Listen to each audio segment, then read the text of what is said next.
Salam olahraga buat kita semua. Terima kasih atas waktu dan kesempatan yang diberikan kepada saya. Perkenalkan, nama saya Christian Frentolobo dengan NIM 180115007 kelas A. Saya mahasiswa dari Universitas Nusa Cendana Kupang, Fakultas Keguruan dan Ilmu Pendidikan, Prodi Pendidikan Jasmani Kesehatan dan Rekreasi. Nah, di sini saya akan mempresentasikan materi mengenai peran sekolah dalam mengembangkan tugas perkembangan siswa. Yang perlu kita ketahui adalah sekolah merupakan lembaga pendidikan formal yang secara sistematik melaksanakan program bimbingan, pengajaran, dan latihan dalam rangka membantu siswa agar mampu mengembangkan potensinya, baik yang menyangkut aspek moral, spiritual, intelektual, dan emosional maupun sosial. Nah, mengenai peran sekolah dalam mengembangkan kepribadian anak, Kurlop mengatakan pada tahun 1886 mengemukakan bahwa sekolah merupakan faktor penentu bagi perkembangan kepribadian siswa, baik dalam cara berpikir, sikap maupun cara berperilaku. Dan berikutnya menurut Figus, sekolah mempunyai peran atau tanggung jawab penting dalam membantu para siswa dalam mencapai tujuan perkembangannya. Sehubungan dengan hal ini, sekolah berupa untuk menciptakan iklim yang kondusif atau kondisi yang dapat memfasilitasi siswa untuk mencapai perkembangannya. Nah, tugas-tugas perkembangan remaja itu menyangkut aspek-aspek kematangan dalam berinteraksi sosial, kematangan personal, kematangan dalam mencapai filsafat hidup, dan kematangan dalam beriman dan bertakwa kepada Tuhan Yang Maha Esa. Yang pertama, pencapaian tugas perkembangan melalui kelompok teman sebaya. Nah, yang perlu kita ketahui adalah teman-teman sebaya mempunyai peran penting bagi remaja.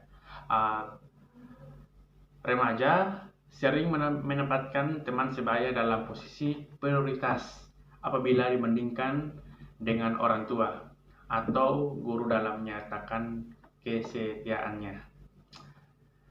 Dalam masyarakat, perubahan serba cepat seiringi dengan berjalannya waktu. Upaya sekolah atau pemimpin dan guru dalam rangka membantu siswa mencapai kedua tugas, yaitu mencapai hubungan baru yang matang dan teman sebaya, baik pria maupun wanita. Yang kedua, mencapai peran sosial sebagai pria dan wanita. Nah, tujuan sekolah dalam rangka membantu siswa mencapai kedua tugas perkembangan tersebut adalah yang pertama, memberikan pengajaran atau bimbingan tentang keterampilan sosial. Yang kedua, memberikan kesempatan kepada siswa untuk aktif dalam kegiatan-kegiatan kelompok. Atau biasanya kegiatan kelompok itu seperti ekstrakurikuler atau kegiatan OSIS dalam sekolah tersebut. Yang ketiga, mengajar atau membimbing siswa tentang hidup demokratis atau berteman secara sehat. Nah, yang keempat adalah bersama siswa mendiskusi, mendorong siswa untuk mau membaca literatur yang memuat peran pria atau wanita. Dan yang terakhir adalah menugaskan siswa untuk mengamati kehidupan sosial atau yang disebut dengan menyangkut keterlibatan pria atau wanita dalam bidang pendidikan, pekerjaan, kehidupan keluarga, atau keterampilan masyarakat lainnya sebagai bahan pembahasan dalam diskusi dengan guru. Yang berikut telah mencapai perkembangan kemandirian pribadi. Remaja merupakan periode perkembangan ke arah otonomi atau kemandirian. Nah, yang dimaksud dengan remaja merupakan periode perkembangan ke arah otonomi. Ke arah otonomi yang dimaksud adalah kemandirian atau independentasi pribadi. Nah, untuk mencapai perkembangan ini, remaja harus mendapatkan tugas-tugas untuk diselesaikan pada masa perkembangannya. Misalnya menerima keadaan fisik dan memanfaatkan secara efektif, mencapai kemandirian emosional dan orang tua atau orang dewasa lainnya.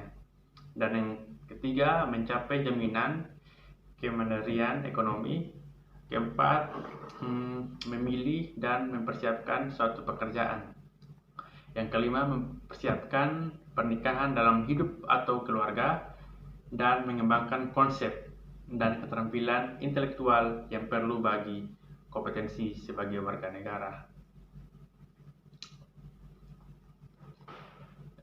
Berikutnya adalah ini tugas perkembangan ini berkaitan dengan hakikat manusia sebagai makhluk Tuhan yang mempunyai tugas yang mempunyai tugas suci untuk beribadah kepada Tuhan Yang Maha Esa.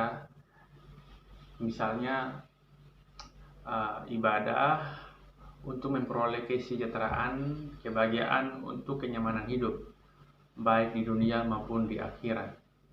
Nah, perkembangan keimanan dalam ketakwaan ini merupakan tugas perkembangan yang penanamannya dimulai sejak usia dini. Pada usia remaja, nilai-nilai keimanan dan ketakwaan harus sudah diimplement kepada kehidupan sehari-hari. Pencapaian tugas perkembangan ini pada setiap remaja tampaknya bersifat heterogen, atau perkembangan ini dipengaruhi oleh faktor pengalaman agama masing-masing, terutama di lingkungan keluarga. Dalam rangka membantu remaja atau siswa dalam mengkokohkan atau memantapkan keimanan dalam ketakwaan, maka sekolah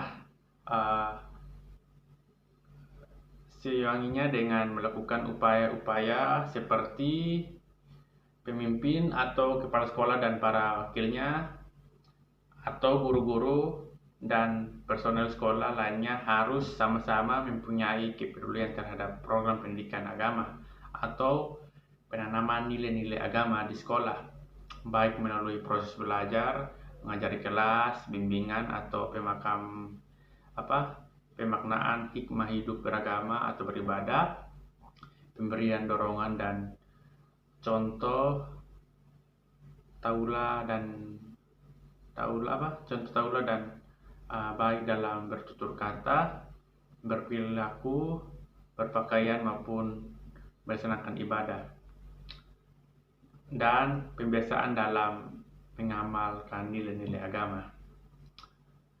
Guru agama seyogiannya memiliki kepribadian yang mantap, akhlakul karimah, pemahaman dan keterampilan profesional, serta kemampuan dalam mengemas materi pembelajaran sehingga mata pelajaran agama menjadi menarik dan bermakna sehingga anak-anak tidak merasa bosan.